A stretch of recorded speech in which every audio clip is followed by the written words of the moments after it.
Nah, salah satu yang sedang ramai saat ini adalah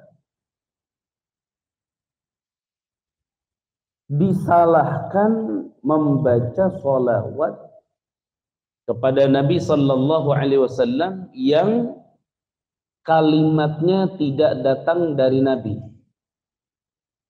Jadi kalau kalimat sholawat tidak datang dari Nabi, maka itu salah. Akhirnya lahir dari pemahaman yang sangat minim sekali. Ketika membaca sholawat tertentu karena tidak datang dari Nabi, itu langsung diharamkan, bahkan dibid'ahkan, akhirnya disalahkan. Nah, ini sebenarnya majelis yang seperti ini, ketika memang ada seperti itu, butuh untuk didiskusikan, dihadirkan dalilnya, gitu.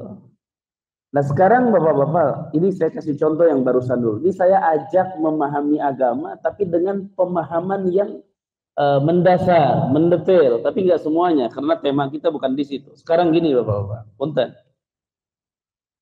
Sebelum Nabi bersolawat, jangan umatnya dulu nih, Nabi. Sebelum Nabi bersolawat, apalagi umatnya, itu datang perintah bersolawat dari siapa? Dari Allah. Datang perintah bersolawat dari Allah. Bahkan kalau saya berada di Mekah, itu selalu saya sejarahkan. Ada masjid namanya Masjid Sajdah. Disitulah turun ayat salawat. Turun di situ ayat salawat kepada Nabi Sallallahu Alaihi Wasallam. Nah, sekarang perintahnya dari Allah. Ayatnya nggak ada yang korupsi sedikit pun. Udah rapi begitu, nggak ada. Quran itu nggak ada yang dirubah, nggak ada yang ditambah, nggak ada yang dikurangi. Karena tidak ada yang berani. Ya. Terutama kita yang punya iman dan akidah kita Ahlus Sunnah wal Jamaah. Coba perhatikan kalimatnya. Dan kita terjemahkan aja dengan terjemahan dasar dulu. Perhatikan. Innallaha wa malaikatahu yusalluna. Udah jelas. Allah, malaikat, salawat ke Nabi. Belum ada perintah nih. Kemudian baru perintah. Perhatikan perintahnya. Ya ayyuhalladzina amanu. Wahai orang-orang yang beriman. Sallu alaihi wa sallimu taslima. Sallu, bacalah salat kamu alaihi atas Nabi, wasallimu, dan baca salamlah kamu kepada Nabi. Maksudnya wasallimu taslima, dengan sebenar-benarnya salam. Perhatikan. Perintahnya di situ adalah kalimat sholat dan kalimat salam jangan sampai hilang. Ini dua kalimat. Nanti kalimat-kalimat setelahnya silakan. Boleh kita ngomong misalnya as-salatu wassalamu ala rasulillah. Boleh. Karena Rasulullah ini Nabi Muhammad. As-salatu wassalamu ala syafi'il ummah. Boleh. Silahkan.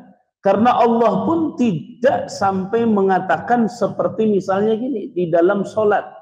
Kalau kita di dalam sholat 5 waktu, Nabi Sallallahu Alaihi Wasallam nggak boleh kita ini membuat sholat-sholat sendiri, nggak boleh.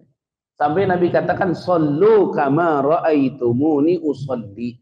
Kalau kalian mau sholat 5 waktu, maka lihatlah aku bagaimana sholatku. Tapi ketika membaca sholawat kepada Nabi Muhammad SAW, karena dasarnya kecintaan terhadap Nabi, tidak ada batasan. Selama sholawat dan salam itu ada dalam kalimat tersebut, maka diizinkan. Makanya ketika Nabi SAW masih hidup, ada sahabat datang, ya Rasul, bagaimana kami membaca sholawat kepadamu? Rasul SAW menjawab, bacalah, Allahumma salli ala Muhammad wa ala ali Muhammad. Apakah ketika Nabi wafat meninggalkan dunia, sahabat tidak membuat kalimat-kalimat sholawat untuk Nabi? Mereka membuat.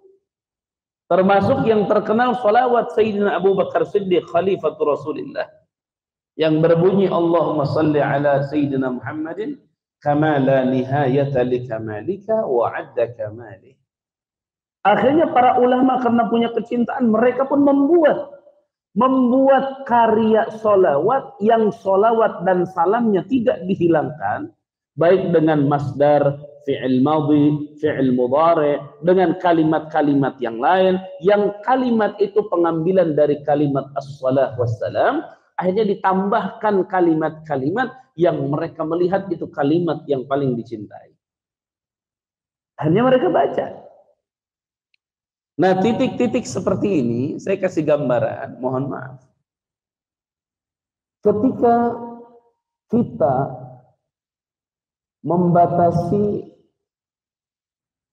dengan pembatasan yang tidak sesuai dengan syariat, maka itu akan lahir sebuah kebid'ahan. Karena Nabi Shallallahu Alaihi Wasallam tidak membatasi apa yang tidak dibatasi. Bagaimana cara bersedekah nggak dibatasi sama Nabi Shallallahu Alaihi Wasallam. Ya termasuk di Mekah itu kalau kita umrah bulan Ramadan,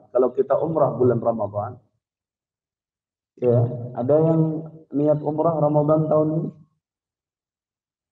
ada yang kuat nggak nih niatnya? Maksudnya kalau kuat niat bareng sama saya insya Allah. Tanggal 1 Ramadan saya jalan, 13 hari kita ke sana. Ya, 13 hari kita ke sana insyaallah biidznillah.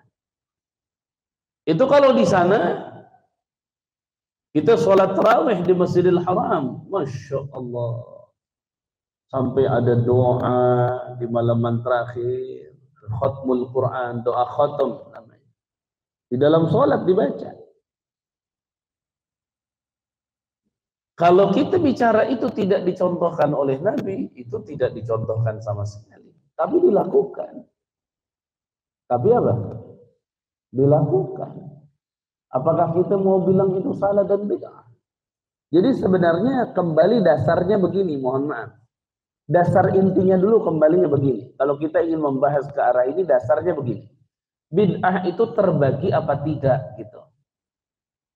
Ulama salaf itu 300 tahun dari lahirnya Nabi, 300 tahun itu disebut salaf namanya.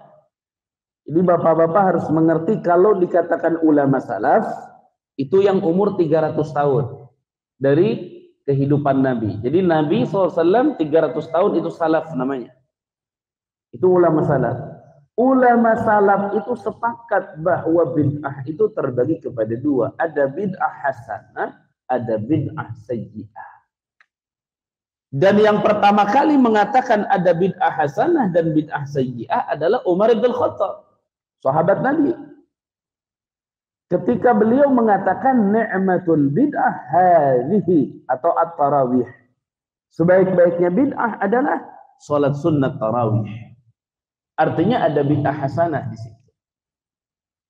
Nah, makanya di sini Bapak Ibu yang dirahmati oleh Allah Subhanahu wa taala, saya coba fahamkan ke arah situ sedikit bahwa Anda jangan sampai menjadi salah satu orang yang memiliki keterbatasan, namun seakan-akan pemahaman Anda sudah melebihi batas segalanya, sehingga berani menyalahkan kepada orang-orang yang menjalankan, sementara mereka menjalankan tidak sesuai nafsu, tapi sesuai dalil.